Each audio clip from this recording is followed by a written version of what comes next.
guys, we're here today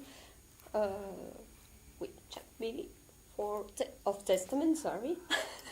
So you're watching United Rock Nation. So hello, how are you doing today? I'm doing good. Okay, great. So we are here today to talk about the forthcoming album that will be going out in October. Yes. This year. Brotherhood of the Snake. Just to start with the album, can you explain it as the name of the album, Brotherhood of the Snake? It makes us maybe think about like an order or something from... Yeah, well, the Brotherhood of the Snake was basically a secret society over 6,000 years ago. It was probably one of the first secret societies.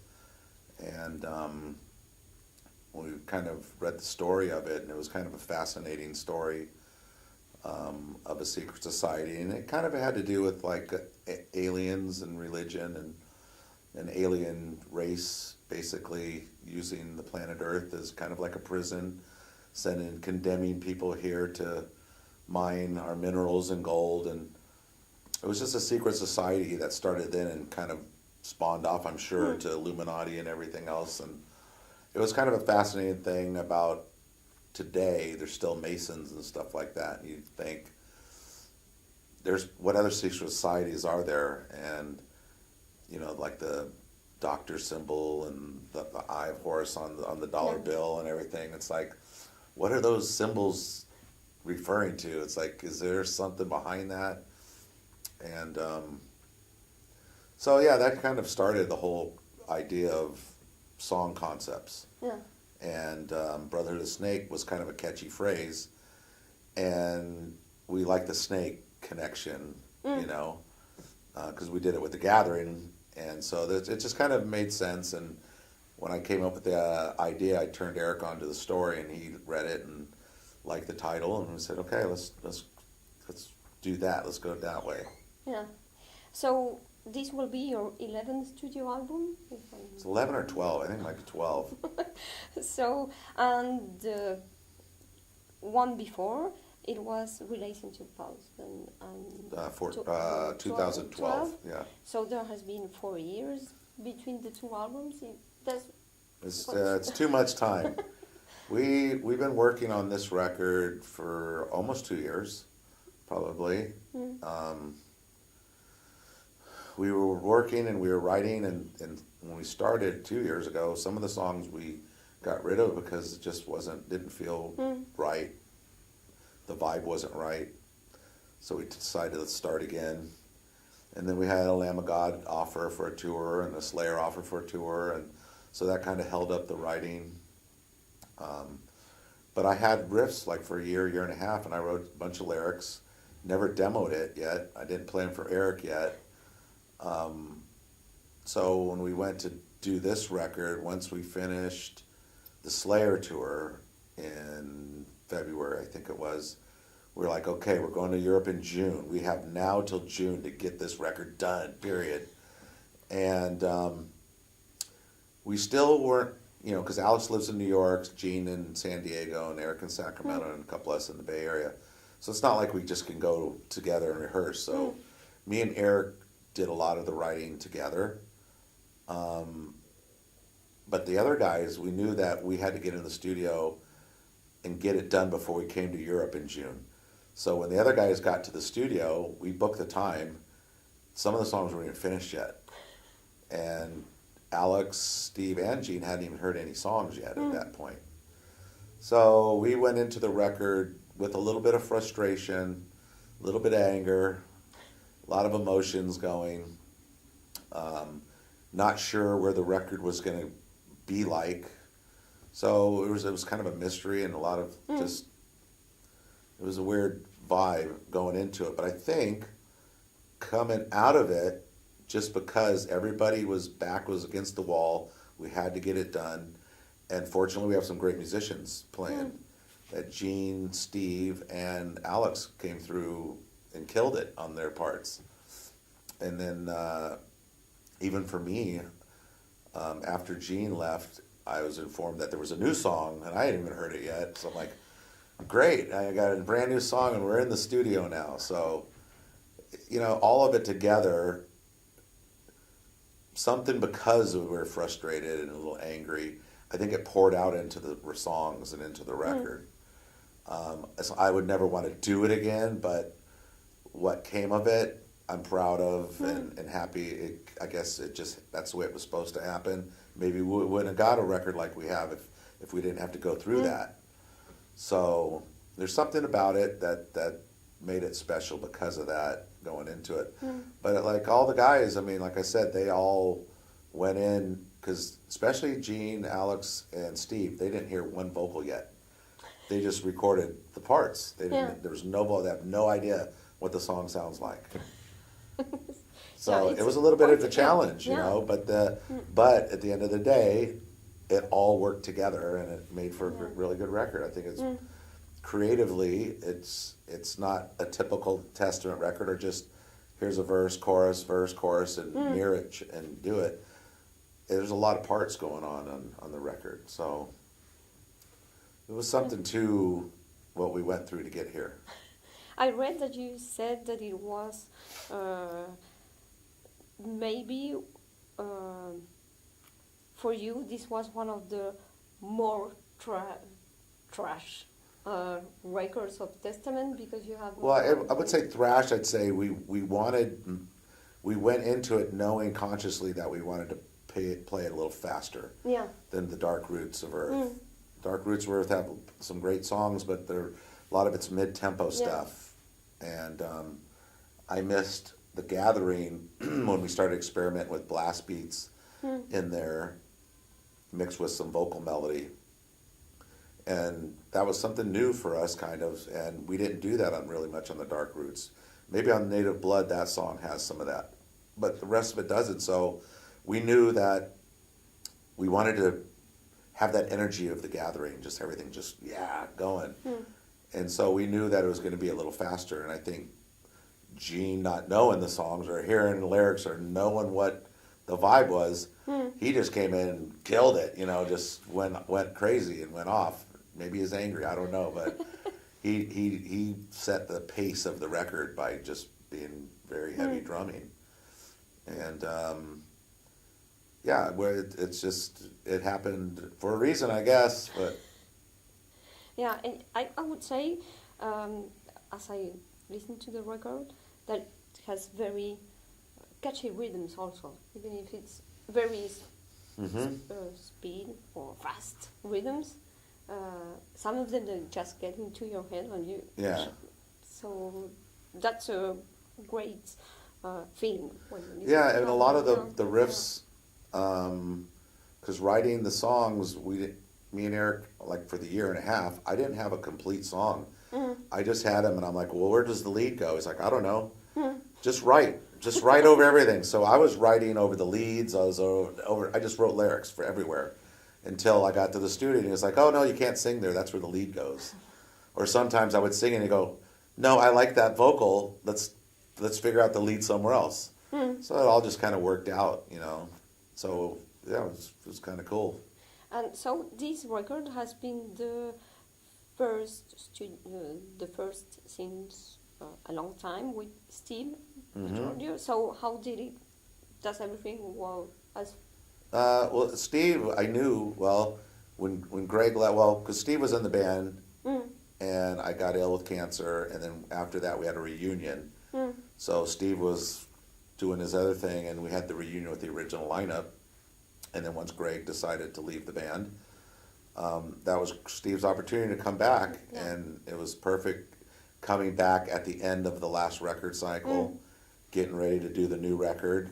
And Gene and Steve both have been doing the Death to All tours, and they've been playing together for a long time, so it was like, it makes sense. These guys, it's like this solid rhythm section. And Steve's playing, he doesn't play like a normal bass. He does some crazy stuff on fretless, and we got a really good bass tone on this record. You really hear the bass cut through really well. So it was good to have him back. As you talking about the bass lines, So one of the songs, Neptune's Spear, Mm-hmm. I think you say, Yeah. especially you, it has a very, what do you say, present bass. Yeah, we wanted the on it. bass to be like Genki, so you really just hear that almost like a piano key, you Yeah. know. We really wanted it to stand out. 'Cause it's tough in a metal record that's fast to have all the instruments separated. That was the big challenge.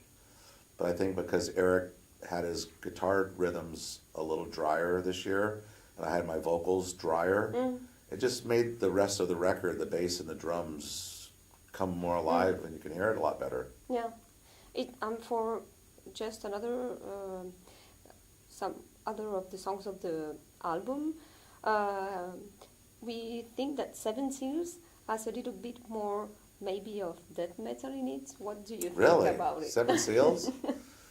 Wow, I wouldn't think that one because it has such a catchy hook line in there, you know. That was the song that was written, the last song that The last one. the one I got. They told me was a new song. The surprise. The surprise song. Yeah, I heard it a couple times, came up with the idea, went home, wrote it, came back the next day, recorded it, Yeah. and it was just one of those things that, you know, those are the ones that make you smile. It's like, wow, that came out good, and it just wrote it. You know, 2 days ago I didn't know what it was going to be. You know, so yeah, death, huh? Really? Wow. Just an opinion. Yeah. So for this album also, it has been your fifth collaboration with Andy Sneap, yeah. Sneap. Mm-hmm. So how do you work with him? You have Well, in the past, we used to have him come out and record, and me and Eric used to go to his studio and mix it with him. But we've done enough records with him now that last Dark Roots of Earth, we just said, here, you mix it at home. We weren't going to come out there and bug you because me and Eric would drive him crazy.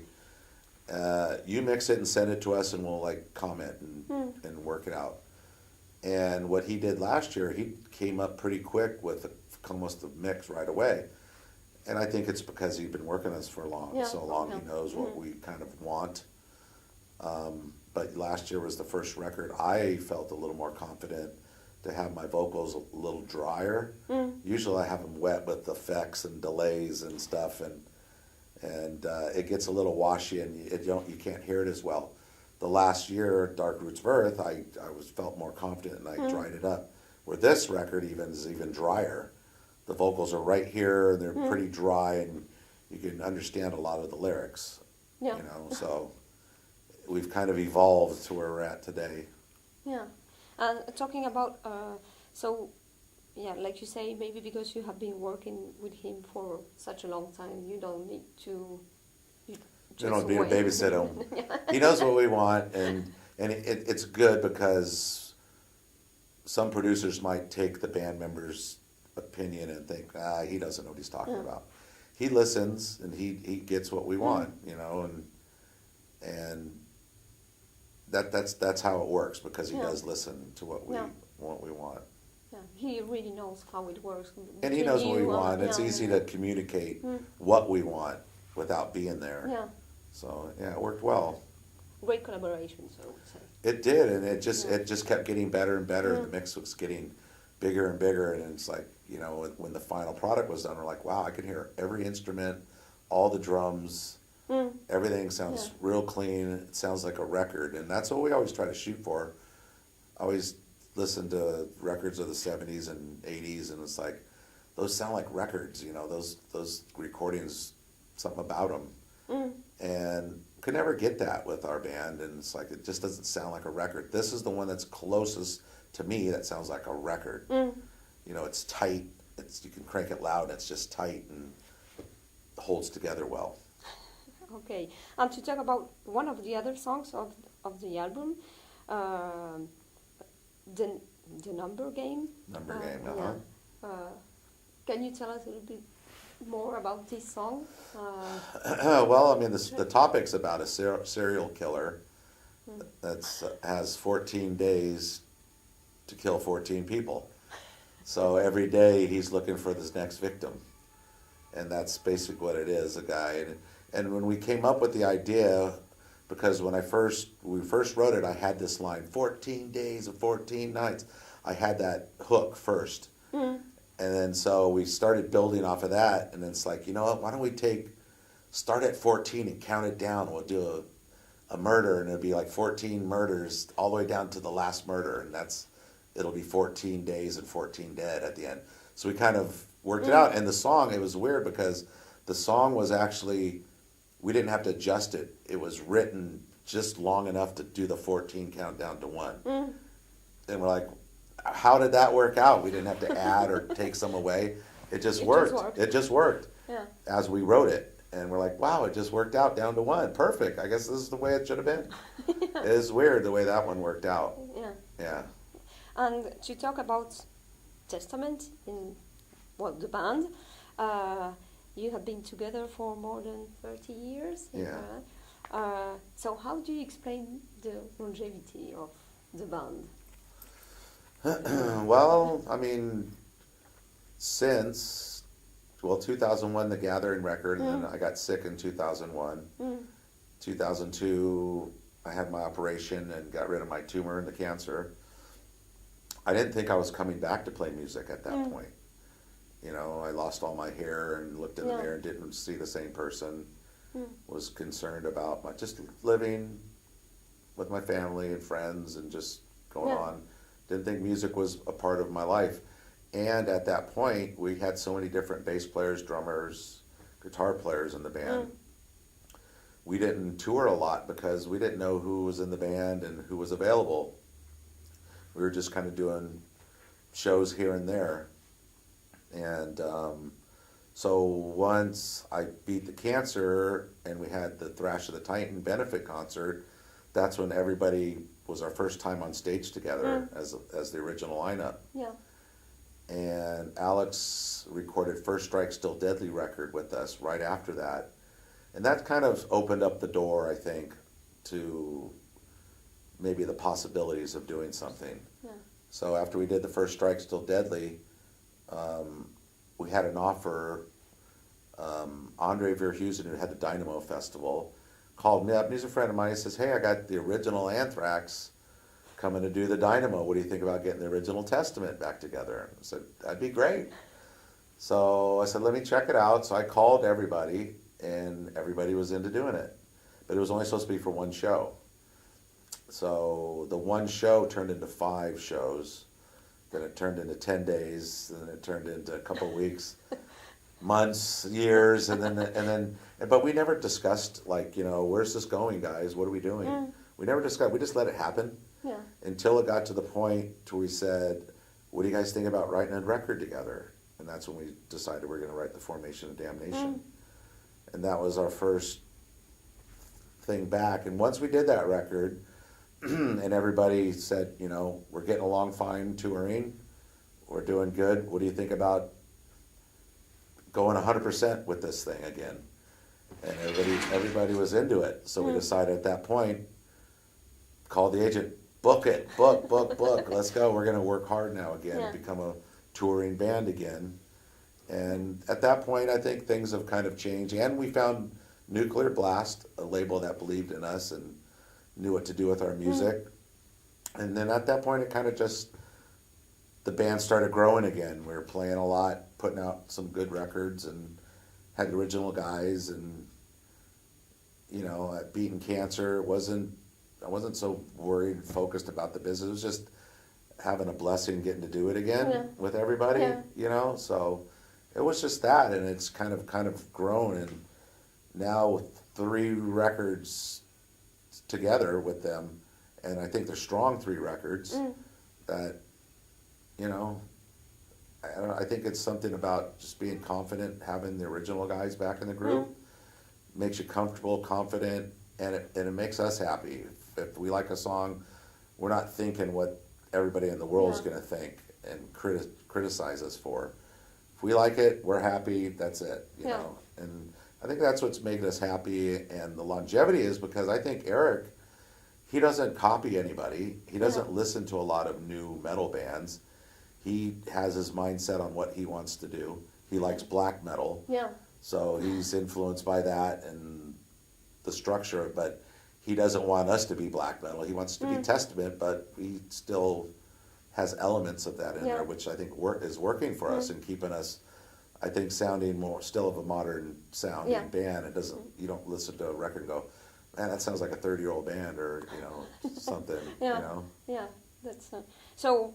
Would you say you never planned what happened? So that's what makes it maybe. Yeah, we didn't plan better. it, and we, like I said, we never talked about when we got back together. You because just let the things we go. let it happen and go until it was time to say, what do you guys think? And that's when everybody just said, okay, we're all in. Everybody, because nobody had full-time jobs except for me, so at that point I'm like, all right, I'm giving up the job and I'm going all music, 100% music.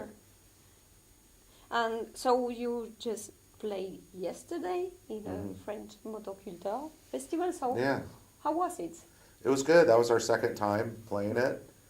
It was set up a little different. Last time I remember being outdoors at a bigger stage. This one was indoors in a tent. Yeah. But it was good. It was a great crowd. Great festival to end the tour on. Sound was great. People were great. And it's always that was the last show of the whole summer tour. Yeah. We did 3 tours here in Europe already. So we were all excited, like, we did it. It's over. We finished it. Now we have a month and a half off until the Armand Amarth tour starts. Yeah, that's what I was talking about, because I saw it this morning announced. Oh, really? Yeah. Good. So we'll be playing with Ramones, you and Armand Amarth. Yeah. So how this is not like like if you're touring on your own. So I think it's a different way for you maybe to see the concert the way you will make it, because. Well, I mean, let's see. Armand Amarth approached us for the tour, and we agreed that we want to do it as long as we can put on our show and do our show, because we knew we'd have a new record. Yeah. We haven't toured a big headline tour in a while in Europe, and the rooms and the places they're playing were pretty good sized rooms. Yeah. So we thought, well, this is a good opportunity for us to maybe get new fans, maybe some younger fans, and different style of fans, because they're different than Testament. So we thought it was just a good opportunity, and we'll get out there and do our thing, Yeah, because it's really. I was a little bit surprised to see Testament with Armand Amarth, because there are 2 different styles of music, but like it can work very well also. Because, yeah, I think so. I think so, because I think it's going to work well, because we do have some older fans as well. Yeah. That might not know Armand Amarth, so it's going to work both ways, I think. Yeah. So, just to finish, are you planning to make headlining tour maybe? In Europe, we're going to plan that at the end of 2017. Okay. Because right now we do the Armand Amarth October, November, and then we go to America in April, May, headline. January, probably try to do Japan and Australia.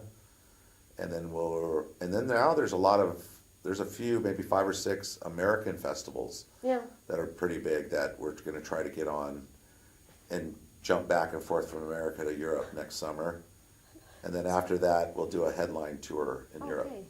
Yeah. Okay, great news. Yeah, we're looking forward to it. Hopefully the record has a lot of momentum at that time. Yeah. And, Yeah, because in November will be maybe not a long time. Yeah, the record comes out October 28th, I believe. And I think it's the 7th of November or something like that. We start October 27. Yeah, and in Paris, I think it's the 7th of November. Cool. I think it's that or 6. So it'll be like a couple weeks after the record's out. Yeah.